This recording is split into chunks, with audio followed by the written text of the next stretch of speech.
Oi, turma! Vamos para mais uma aula, de clínica médica. E eu sou a professora de vocês, a enfermeira Vanusa Ribeiro. Se vocês gostaram dessa aula, dê um joinha, né? E se quiser também pode comentar. Sem muita enrolação, né? Vamos para nossa aula. Deixei aqui um pequeno texto para vocês. Que frequentemente o sistema endócrino ele interage com o sistema nervoso, formando mecanismos reguladores bastante precisos. O sistema nervoso pode fornecer ao endócrino a informações sobre o meio externo, ao passo que o sistema endócrino ele regula a resposta interna do organismo e esta informação. Desta forma, o sistema endócrino, juntamente com o sistema nervoso, ele atua na coordenação e regulação das funções corporais. Então, essa é a nossa 8ª aula, E vamos falar sobre assistência de enfermagem em afecções dos sistemas endócrino e hormonal.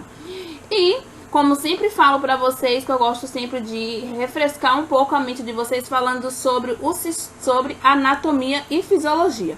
E com esse assunto também não vai ser diferente, Então, o sistema endócrino, ele é formado por um grupo de órgãos, que na verdade a gente chama de glândulas de secreções internas. E tem uma tarefa principal que é produzir e segregar hormônio para a circulação sanguínea. E a função desses hormônios vai consistir, ou ele consiste, em atuar como mensageiro. Como, professora? Ele atua como mensageiro de uma forma que se coordene, as atividades de diferentes partes do organismo, ok? Vou falar para vocês também sobre glândulas endócrinas, que os órgãos principais, do sistema endócrino são o hipotálamo, a hipófise, que é a glândula pituitária. Também falar da glândula tiroide e as glândulas paratiroides, os ilhéus do pâncreas, as glândulas suprarrenais, o testículo e os ovários, ok?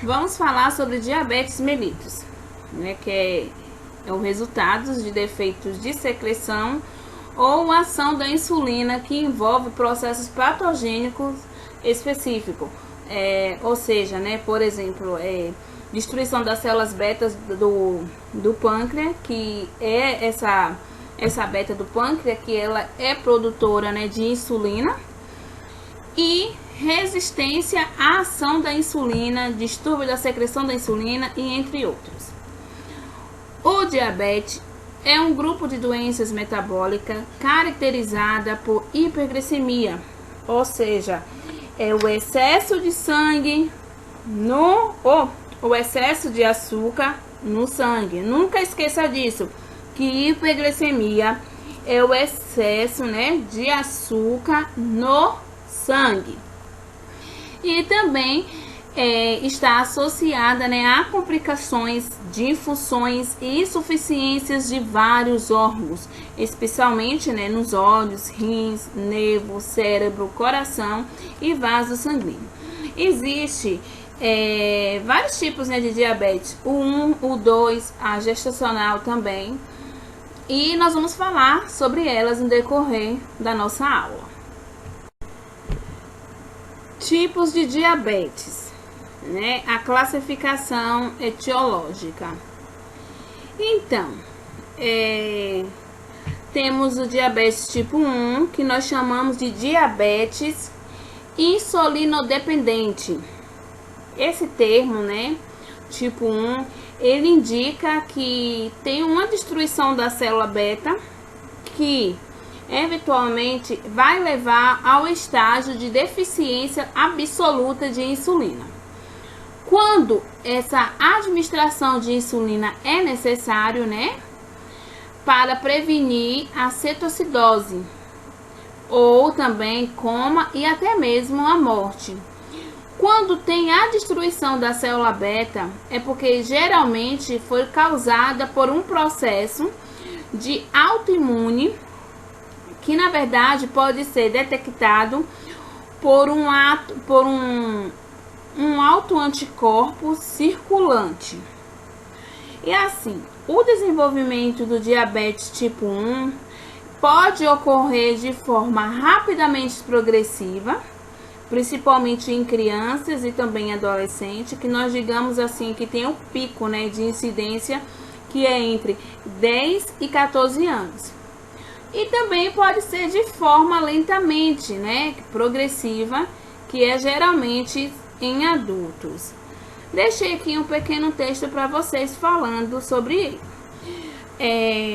O tipo 1 resulta da destruição das células betas pancreáticas por mecanismo mediado por células, ou seja, né, que é através, como eu disse para vocês, do processo autoimune, encerrando a produção de insulina, sendo então as aplicações de insulina a única forma de tratamento. Vocês entenderam aí, né? Que a insulina é a única forma de tratamento para o tipo 1.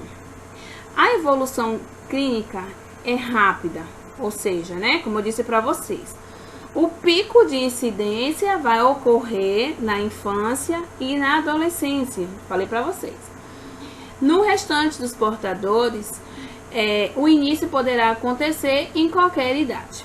Algumas formas de diabetes tipo 1 são idiopáticas, ou seja, né, de origens indeterminadas.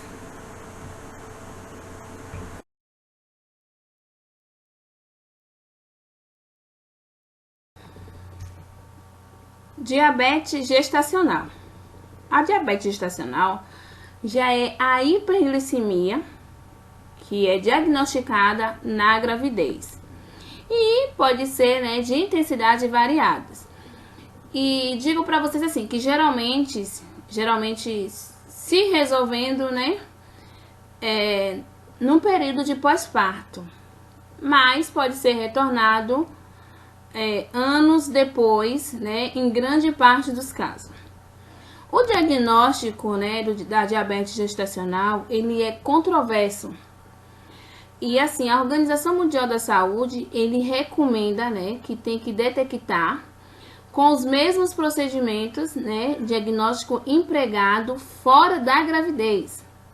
E pode-se considerar, né, uma diabetes gestacional valores referidos fora da gravidez como um indicativo de diabetes ou, né, uma tolerância à glicose diminuída. E vou deixar um textinho para vocês, né, que não é de menos. Diabetes gestacional. Esse tipo de diabetes é diagnosticado durante a gravidez. Há uma resistência insulínica provocada por hormônio produzido na placenta, ou seja, né, na prolactina, glucagon, progesterona, o lactogênio e o placentário.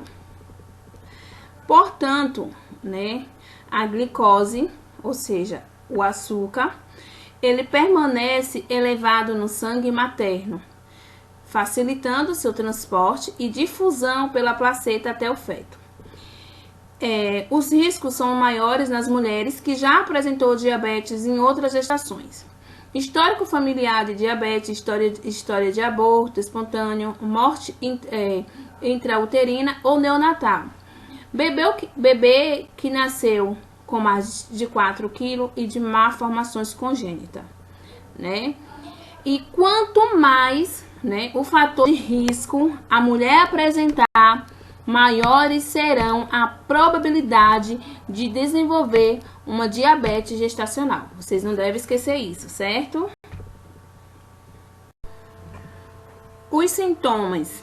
Os sintomas são clássicos, né, da diabetes, que são polúria, polidipsia, folifagia e perda involuntária de peso.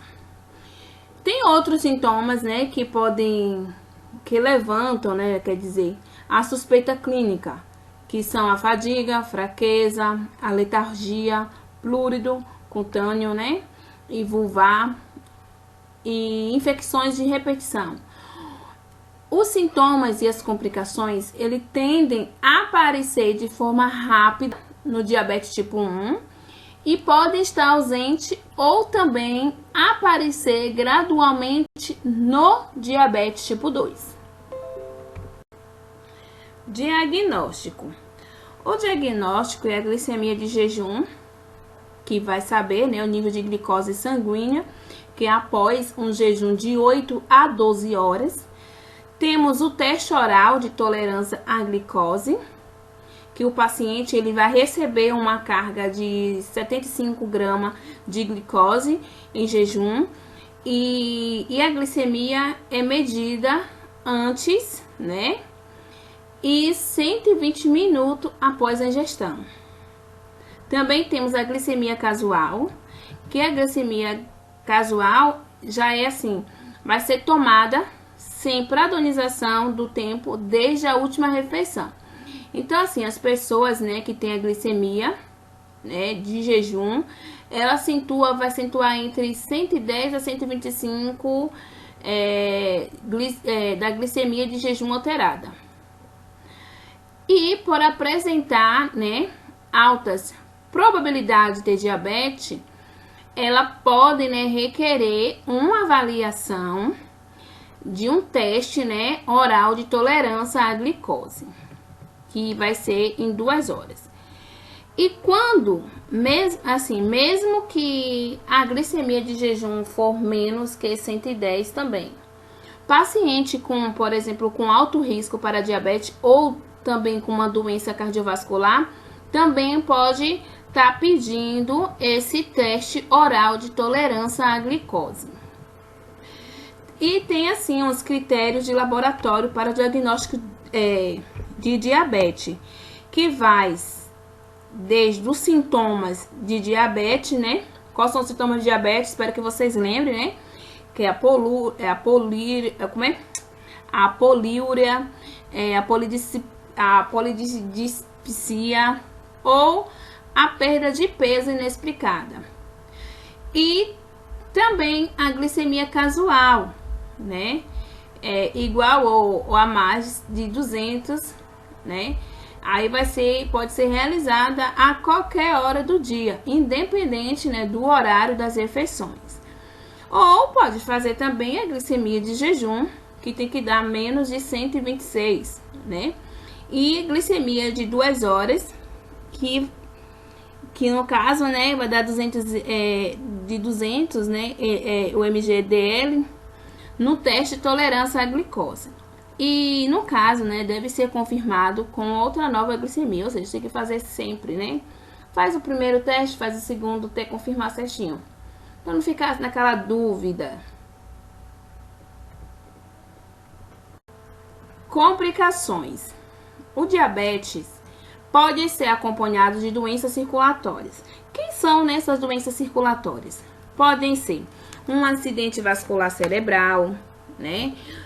Pode ser também uma doença de, digamos assim, coronariopatia, né? Principalmente. E também doenças renais e distúrbio da visão.